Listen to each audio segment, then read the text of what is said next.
Hi guys, welcome back to my channel. For those of you who don't know, my name is Omalade Okaito and I focus on faith, travel and reviews, but that is about to change. So do let me know the type of content that you would like to see more of from myself and I'll definitely deliver.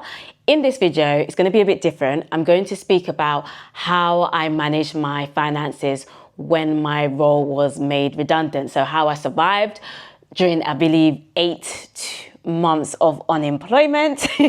I'll definitely break it down for you guys. Okay, let's start. But before I start, disclaimer, I'm not a financial advisor, so please do seek out professional advice if you do need it. This video is just based on my experience and how I managed myself throughout 2024. So I do have my phone, I have my notes so that I can get all the points needed for this video. So when my role was made redundant, I received redundancy money and I used that redundancy money to only pay for necessities and my mortgage. So what I did was, from the month of January till, I guess, 8 to 9 months, let me calculate what I need to put aside for my mortgage payment. So that's basically what I did, and I made sure that I didn't touch that money. It wasn't for Jaye, it wasn't for A, it wasn't for fun. No, I was just not in that position to be squandering my money in that way because I have a mortgage to pay. I need to survive. So I basically used that for my mortgage and necessities, and that pot I didn't touch. It was only just for that purpose only. Also, it's really, really important that you have savings. So I did have some savings, but I literally had just bought a property 6 months prior, and you could tell that my savings went a lot into the deposit of my house. So you can imagine my savings were like, do you get what I mean? Because I had put quite a lot of money in a deposit of a house. So I did have some savings, but I didn't want to depend on my savings. So it was really important for me not to, even though it's there, it was important for me not to rely on it at the same time. I hope that makes sense. However, should in case, do you get what I mean? Just should in case if anything was to go down. There is this rule. Am I saying I did this fully? Maybe not. No, let me just tell the truth. But there is this saying that like a 6 months, and every month you save your salary for about 6 months, right? For each month that you earn, you save 6 months worth of savings, so that in case if you were in a situation like I was last year, at least you have savings to sustain you. So that's like a rough calculations that they say, all the financial gurus say out there. Depending on how long you're out of a job, please also bear in mind that your savings can run out very quickly. Some people have been out of work for a year, over a year, 2 years. Your savings can just go that quickly. So just also bear that in mind, that if you do have a job, if you're in a job, please, I beg, save. Hey, save, okay? And I also decided to prioritize what's important and what's not. And I needed to do a particular housework in my house, and I decided to put a pause on it. It wasn't the end of the world, but it was just a bit annoying because I was like, I really wanted to do this particular renovation in my house. I decided to just put a pause on it until when I felt I was in a better financial position to start that particular renovation, which will require quite a bit of money. So I did that. I also picked up part-time work, right? So if you have watched my redundancy video, you will know that I also have an additional experience in education. And thank God I was able to get in touch with my old recruiter and pick up some part-time work. So I was working part-time 3 days a week whilst juggling studying as well. And with that part-time work, that allowed me to use that money for bills and for food and just for little something hair, nails. I managed to squeeze that in. So that really helped me a lot. It wasn't much. I was only working part-time, a significant drop from what I was earning before. However, I lived within my means. Even though it was a significant drop, I lived within what I was getting at that time, if that made sense. I didn't live above that. So that really supported me as well. up to you. But if you are in this transitioning period where you're like, okay, snap, I need extra money, there's no harm in getting a part-time work or getting temporary full-time work, depending on your circumstances. There's no harm in that as well. So that's what I did to also support myself as well. There was also some ad hoc work that I also did as well. I'm also skilled in building websites. So I built a website for a client last year. So that helped me. And then I also worked for my mum. It was only once, but you know, it was something. I had another additional work that I did last year as well. So just ad hoc work, that also helped as well. If you do have other skill sets, definitely leverage from those other skill sets.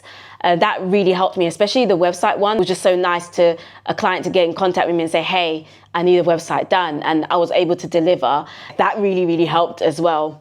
I did not really buy clothes.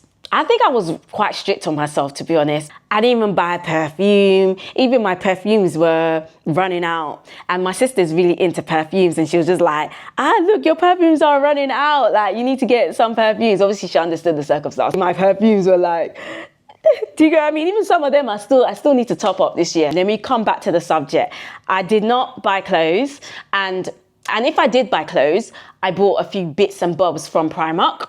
And I just made it work. And whatever I had was in my cupboard is what I worked with at the same time. So I didn't rush with fast fashion. I didn't get too excited. I was like, no, that last year was not that year for that. However, one thing I do regret is I wish that I built a capsule wardrobe, and there's lots of content on how to build that. And I'm currently trying to build it now. And also I feel like it's a good long term. It's quality wear, which you know that you can wear every single year, and you can style with fast fashion pieces and mix it up if you need to. But as long as the basics are there, and I wish I did that more, and I didn't have enough of capsule pieces in my cupboard, which I do regret. So I am building it right about now. Any tips, let me know. And to be honest, guys, building a capsule wardrobe is quite expensive, especially when you're after quality pieces. But we move. And my social life, to be honest, last year, 2024 was a bit of a blur because I can't even fully remember how I navigated through my social life. I was juggling quite a lot of things. I was working part-time, I was studying, I was looking for a job, and then still trying to live my life. Do you get what I mean? Still trying to look after myself, my mental health and all of that jazz. So you can just imagine. My social life was a bit of a blur, but I know I did go to some places last year. How I navigated that a bit as well was doing more meaningful things. If like my friend invited me over for dinner or for a barbecue, you know who you are. I would just bring like a drink and bring something small and be like, okay, yep, I'm here. It didn't cost me much. I kind of just still managed to have a bit of some sort of a social life in that. At the same time, I don't think I did, because last year, 2024 was 2024ing. Appreciated the small things, and yeah, still being around people, and whether that's in someone's house, was more of like my social life last year, and I still really appreciate that now. Yeah, maybe a reminder of what I went through last year and how much you can get out of just the small things, and that was okay. And with my part-time work, I just lived within my money that I was getting from my part-time work. So when I was on a full-time salary before, obviously I would put money aside for this and money aside for that, and okay, let me put this amount for savings, and I was able to put money into different pots. But this time round, you're on a much lower salary. There is a significant drop. Just live. You don't need to think about, oh, I need to save, or I need this, or I need to put money aside for this renovation. None of that. I just lived. And that's what really supported me. Like, I lived day by day, and I was not living in anxiety. I wasn't like, oh my gosh, money's gonna run out. I just lived within my means, and day by day, week by week, and that was it. I know that sounds wild for some people, because there are people who do like to be fully in control, especially when you do have a lot more responsibilities, which I get, completely understand that. But in terms of like my season and where I was at, I just said, you know what, I'm just gonna live. And I even managed to squeeze like 1 or 2 trips. Yeah, I went Amsterdam and I went Malta, and you know your girl loves traveling. Also, there are natural things about me which I felt that really supported me last year. So example, I don't drink, money was not going on alcohol. I don't really eat takeaways, so money was not going on takeaways. So I feel like there's just certain life choices that I have that really helped me throughout last year as well. And so I'm grateful for those life choices. It's not for everybody. I'm not saying, if you drink, I'm not saying that. And if you like your takeaway, that's not what I'm saying. But I'm just saying that there are just life choices that I've naturally had. And I saw the benefit of that last year, if that made sense. So when I didn't have much, I didn't need to think about, I don't have enough money for a drink, or, I want to get this takeaway, blah, blah, blah, because I don't really do those things. I'm not saying I don't have a takeaway at all. No, that's not what I'm saying, but it's not a regular thing for me. In this video, I might sound very peaceful, and thank God I am in peace, but last year it was difficult. It took a lot of discipline to do all of these things that I've just mentioned. It was not easy. It might sound like, oh wow, no, it was not perfect. I think I have spoken about the emotional side to it in my redundancy video. So do check it out. At least if there's anyone, because I know the job market is job marketing. Apparently it's one of the toughest since COVID, I heard. Correct me if I'm wrong. I really, really do get it. And if there's anyone who has come across my video and you're really going through it, I just really hope that this video is encouraging. I'm not going to say much. I just hope that this video, and just through me talking about my experience and how I navigated it, is encouraging. But on that note, I am going to stop. Make sure you like, make sure you subscribe, and make sure you comment and support a sister. Until next time. Bye.